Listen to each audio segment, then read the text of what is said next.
So Italy, just like every country in Europe, is full of castles and old buildings and homes that are full of history. And where there's history, there are often dark tales, some of which seem to linger within the walls of the buildings that spawned them. I'm your host, James. These are the top 10 haunted places in Italy the Pope fears. Then we're starting things off with Craco. This commune in the southern Italian region of Basilicata now stands as a ghost town. Dilapidated homes, crumbling walls, and remnants of a once vibrant community now stand frozen in time, and there have been rumors of hauntings surrounding the place for decades. Craco's history can be traced back to the 8th century, with the settlement evolving over the centuries into a thriving community. But various natural disasters like earthquakes and landslides forced the residents to abandon their homes in the mid-20th century. The final exodus took place in 1963 when the government deemed the town unsafe to live in. Craco, or whatever's left of it now, still stands today, and those empty houses and deserted streets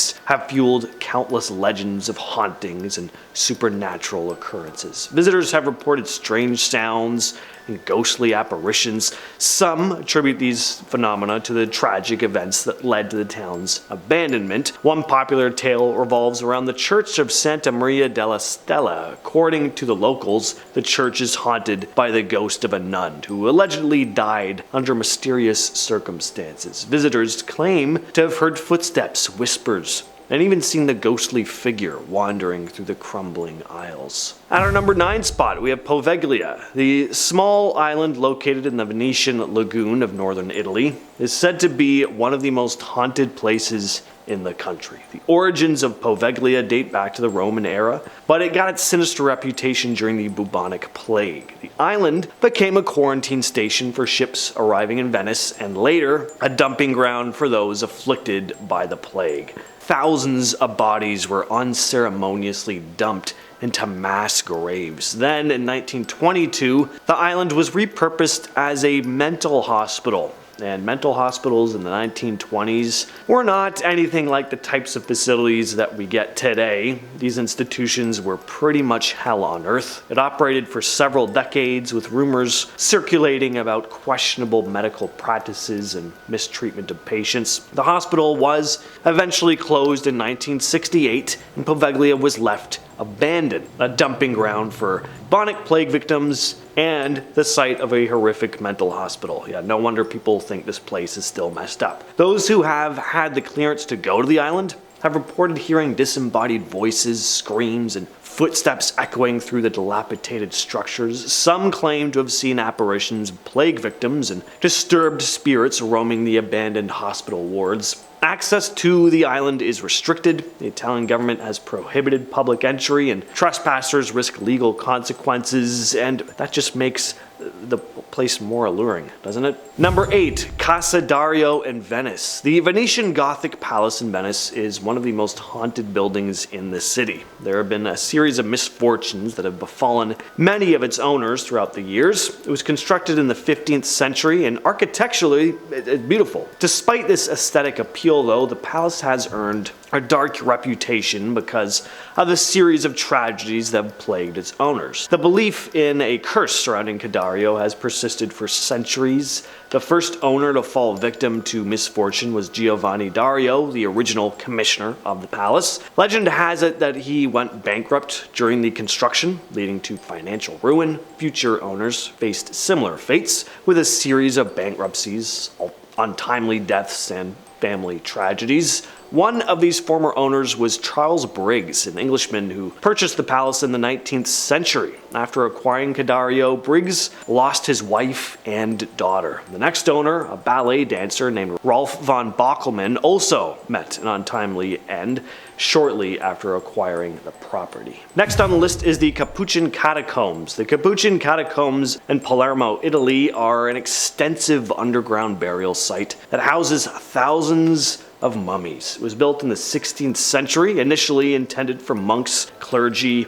and other wealthy citizens. Over time, it evolved into this unique burial ground that captured the deceased in various states of preservation. The catacombs consist of long corridors lined with shelves that hold coffins, some containing the deceased in their original clothing. The bodies are arranged in a range of poses, from standing to lying down, creating this eerie spectacle that has intrigued and disturbed visitors for centuries. The catacombs were in use until the 1920s, and the last body was added to the catacombs in 1920. No surprise here, these catacombs are often associated with tales of hauntings. The legend goes that the spirits of the deceased linger within the catacombs, and visitors have reported eerie occurrences, hearing unexplained sounds and whispers. Some have even claimed to see the eyes of the mummies move, or felt a presence guiding them through the dimly lit corridors. There are also stories about specific mummies. Take Rosalina Lombardo, for example, a young woman who appears remarkably well preserved. Some visitors claim to witness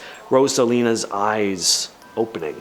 And at our number 6 spot is the Museum of Mummies. This place houses a collection of naturally mummified bodies dating back several centuries. The mummies on display were discovered in the nearby catacombs of Santa Maria, where environmental conditions had led to these bodies being exceptionally well preserved. The museum offers visitors a glimpse into the burial practices and customs of the local population from the 19th and early 20th centuries. The bodies are arranged in these open coffins. The mummification process occurred spontaneously due to the specific microclimate within the catacombs, a combination of low humidity and stable temperatures. It's gained a reputation for paranormal activity. Many visitors and locals claim to have experienced supernatural occurrences within the museum's premises. Tales of ghostly apparitions, mysterious footsteps, and unexplained sounds have all been reported.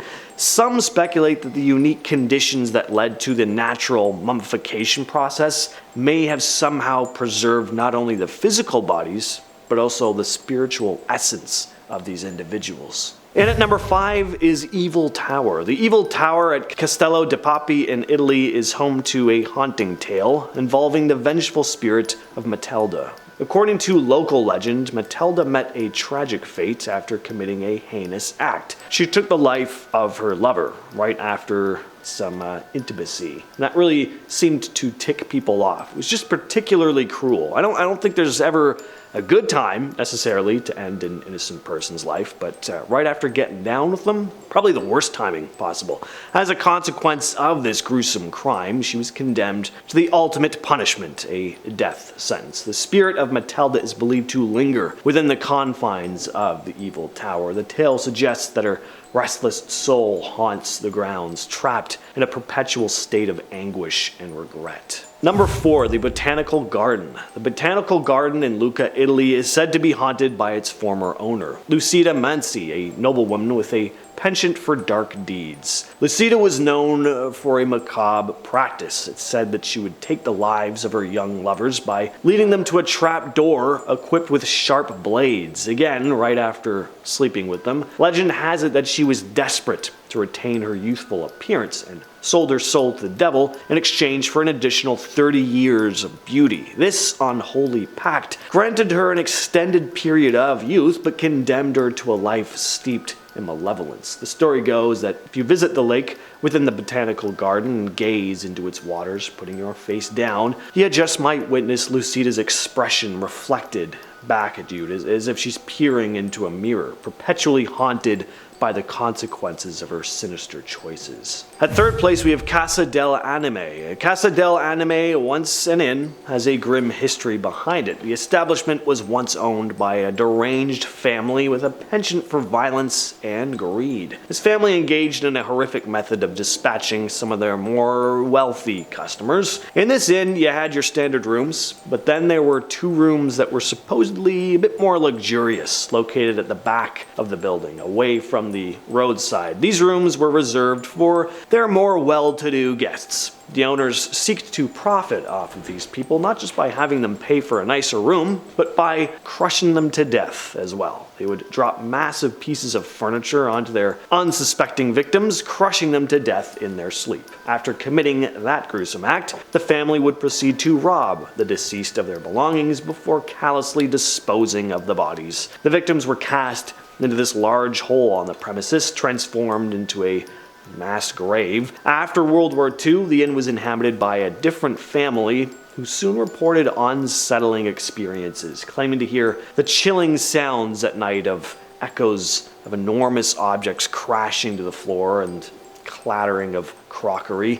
To this day, Casa Anime is said to be haunted by the tortured spirits of those who met their tragic end within its walls. Number 2, Castello Di Fenis. Castello Di Fenis is a historic castle dating back to the 14th century. It was constructed by the Chalent family. While the castle is open to visitors today, there are areas that remain restricted, and it's believed that these sections are teeming with the lingering spirits of past residents. Reports from those touring the castle describe unsettling occurrences. Disembodied voices are said to reverberate down the empty halls. Spectral figures dressed in medieval attire have been spotted drifting through the towers and along the battlements, only to vanish without a trace. One particularly haunting tale involves a ghostly figure associated with a man who was known to play the violin. Story goes that this musician mysteriously disappeared one day, leaving his violin case behind, and some visitors claim to hear the haunting strains of a violin playing within the castle, as if the ghostly musician continues to serenade the halls from beyond the grave. Finally, we have Villa Magnoni, said to be haunted by a witch. Villa Magnoni is an abandoned house situated in the quiet village of Cona. The windows of this eerie residence are now walled up, except for one. The place has sat abandoned for years, but one day in the late 80s, a group of young men decided to explore the abandoned house. They managed to break in, and once inside, they all started looking at each other, confused and incredibly unsettled. They were all hearing the unmistakable sound of children singing. It was coming from the garden, but when they went to look, there was nobody there. To their horror, the men looked up to discover an old woman scolding and insulting them from a floor above, cursing and yelling at them to leave. They scrambled away from the abandoned property, tearing off in their car, but not long after they'd hit the road, they were involved in a horrific car accident. 3 of them lost their lives in the crash, leaving only one survivor behind. After this incident, villagers sealed off the windows of the house, but weeks later, the covering on one particular window, the very one where the old woman had appeared, was found mysteriously uncovered. With all that said, I've been your host, James, and I'll catch you, yes you specifically, in the next video.